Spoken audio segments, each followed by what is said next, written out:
안녕하십니까. 제가 산책하는 이곳은 한국의 대표적인 가곡파의 배경이 된 마산 앞바다입니다. 예, 제가 한번 저 가운데 자그마한 섬 보이죠? 예, 저 섬이 제가 정확한지 모르겠습니다만 돌섬으로 알고 있습니다. 예, 파도 소리가 정말 너무나 평화롭게 들립니다. 화면 잠시 한번 돌려볼게요. 예, 여기 보면은 저는 동해 바다만 물이 맑은 줄 알았는데 이 마산 앞바다 바로 도시 근해인데도요, 너무너무 아주 맑아요. 막 뛰어들고 싶을 정도로 아주 맑고 정말 잔잔한 물결이 정말 이 가고파의 배경이 될 만한 그런 잔잔한 바다입니다. 다시 화면 돌립니다. 예, 여러분들 잘 아시는 대로 이 가고파 이 가곡은 이은상 시인께서 지으신 자신의 고향을 그리워하는, 아마 타지에 계셨던 것 같아요. 이곳에 태어나고 자라셨다가 타지에 가셨던 것 같은데, 그 고향을 그리워하는 간절한 마음을 이렇게 시로 지으셨는데, 작곡가 김동진 선생님께서 이제 곡을 붙여가지고 한국의 대표적인 가곡이 되었죠. 아마 이 세상에 살아가는 모든 사람들이 이 자신의 고향을 그리워하는 그런 마음이 없는 사람은 아무도 없을 줄로 알고 있습니다.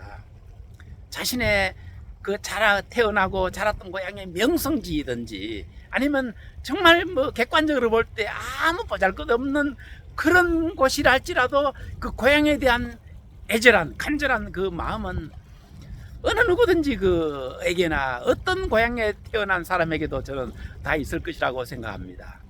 고사성어 중에 동물들도 고향을 그리워한다는 마음을 표현한 고사성어들이 몇 개 있지 않습니까? 수구지심, 수구초심, 호사수구 등등 여러 가지가 있는데, 동물들도 죽을 때는 고향을 향하여 고향을 찾더라, 고향을 향하여 머리를 두더라.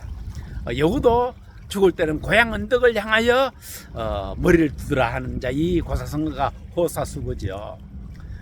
사실 그렇지만 이것은 인간이 고향을 그리워하는 마음을, 간절한 마음을 더 간절하게 표현하기 위해가 지은 것이지, 사실은 이성이 없는 이 동물들은 어미 젖을 떼고 난 뒤에는 자기 독립된 다른 곳에 가가지고 그냥 그곳에 틀을 잡고 살다가 그냥 죽는 겁니다.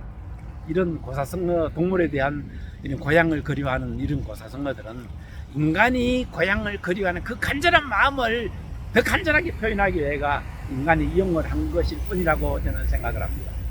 그리고 저는 인간에게 있는 이 고향을 그리워하는 이 마음은 사실은 근본을 그리워하는 본능이잖아요. 자신의 근본, 태어난 근본.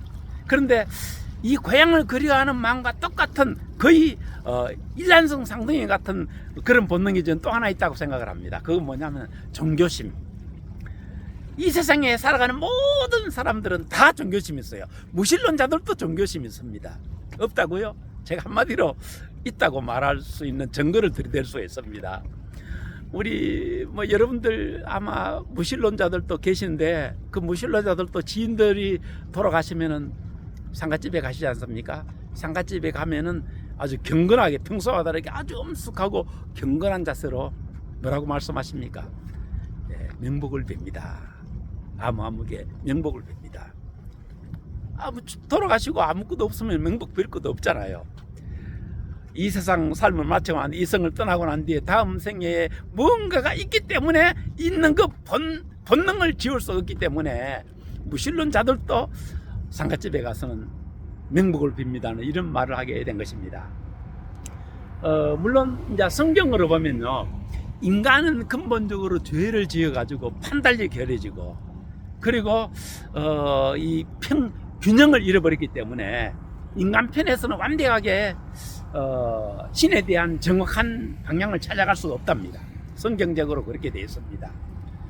이걸 어떤 분들은 나는 정확히 찾아갈 수 있다고 말할 수 있겠지만, 정확하게 찾아갈 수 없는 증거를 제가 간단하게 들이댈 수가 있습니다. 판단이 빨라야 바로 찾아갈 수 있잖아요. 근데 판단이 어려지면 바로 찾지 못하는 겁니다. 그러면 인간이 어떻게 판단이 삐뚤어졌는가, 제가 증거를 들이대 보겠습니다. 대부분 분들이 요즘 다 자동차 운전하시잖아요.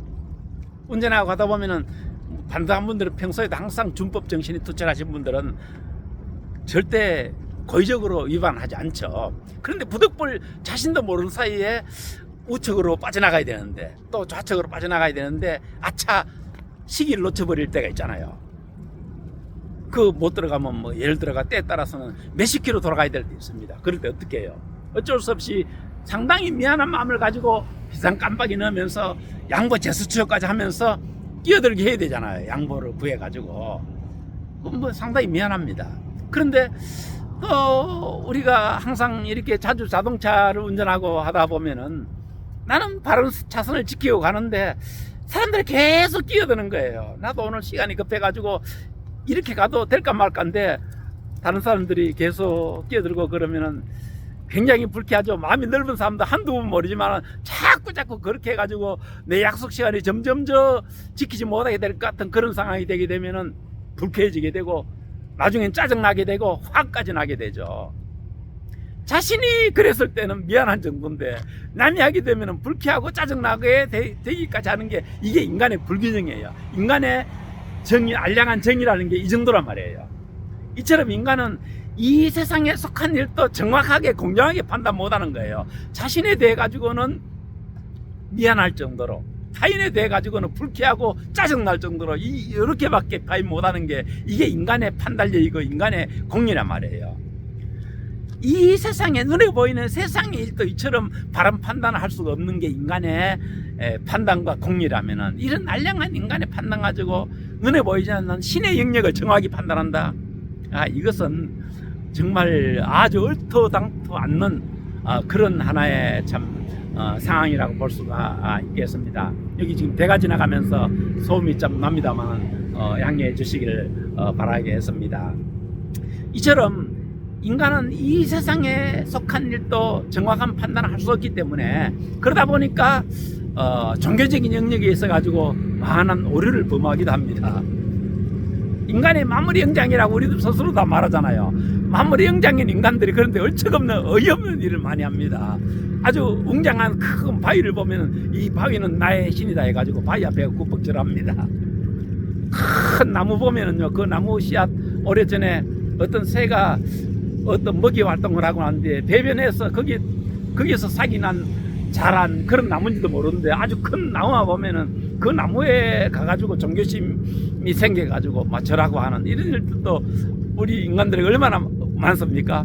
저희 부모님도 옛날 시골에 살 적에 기독교 믿지 않을 때 해마다 음력 3월 3일만 되면요 아주 경건하게 목욕제에 찬물로 목욕제기 하고 시장에 가가지고 거기에 제사에서 고기를 사는데 그때만큼은 절대 안 깎아요. 부르는 가 그대로 주고 사야 부정 안 탄다 이래가지고 그거 사가지고 3월 3일 날 제사를 지내곤 했던 그런 어릴 때 기억을 제가 지금도 그대로 하고 있습니다. 이 모든 게 인간의 판단력이 흐려져 버렸기 때문에 인간 편에서 찾아가는 신의 개념이 잘못될 수 있다는 것이죠. 어떻게 나무가 신이 될 수 있습니까? 어떻게 큰 바위가 신이 될 수 있습니까? 그런데 인간이 정확한 판단을 하지 못한 인간이 이렇게 얼척없는 일을 하게 된다니까요. 신약 성경에 있는 그 사도 바울의 말씀처럼 히랍 사람들 정말 그 알지 못하는 신도 신에게라도 이렇게 섬겨야 되는 단을 별도로 만들고 섬기는 참 이처럼 인간은 신에 대한 개념만큼은 정확한 판단을 할 수 없어서 놓쳐버려 가지고 인간 편에서는 정확한 신을 찾지 못한다. 이것이 성경에서 말하는 하나의 증거입니다. 그래서 기독교는 인간 편에서 신을 찾아가는 것이 아니라 하나님 편에서 인간을 찾아오시는 이것이 이제 기독교의 가장 그 기본입니다. 그래서 예수 그리스도가 하늘에 계시다가 이 세상에 오셔가지고 실제로 이제 그 자신에 대한 인간이 하나님을 바로 찾아올 수 있도록 정말 가르치기도 하시고 나중에는 십자가를 짊어지셔가지고 인간에게 모든 그러한 참 천국에 대한 모든 바른 그런 진리를 몸소 보여주시고 또 행하지 아니하셨습니까? 오늘 제가 어쩌다가 고향을 그리워하는 가곡을 부르는 이곳에 와서 그 고향 가곡 노래 하다가 근본을 찾다 보니까 이렇게 종교적인 영역까지 말이 언어가 확대가 됐습니다. 양해해 주시고요. 오늘 이 하루도 이 마산항 잔잔한 다시 화면 한번 돌릴게요. 마산항 잔잔한 가곡의 배경이 된 이 잔잔한 마산항 앞바다처럼 평안하고 행복하신 저와 여러분들의 나날들이 되기를 기원해 마지 않습니다. 오늘 하루도 더 행복하시길 기원하겠습니다. 감사합니다.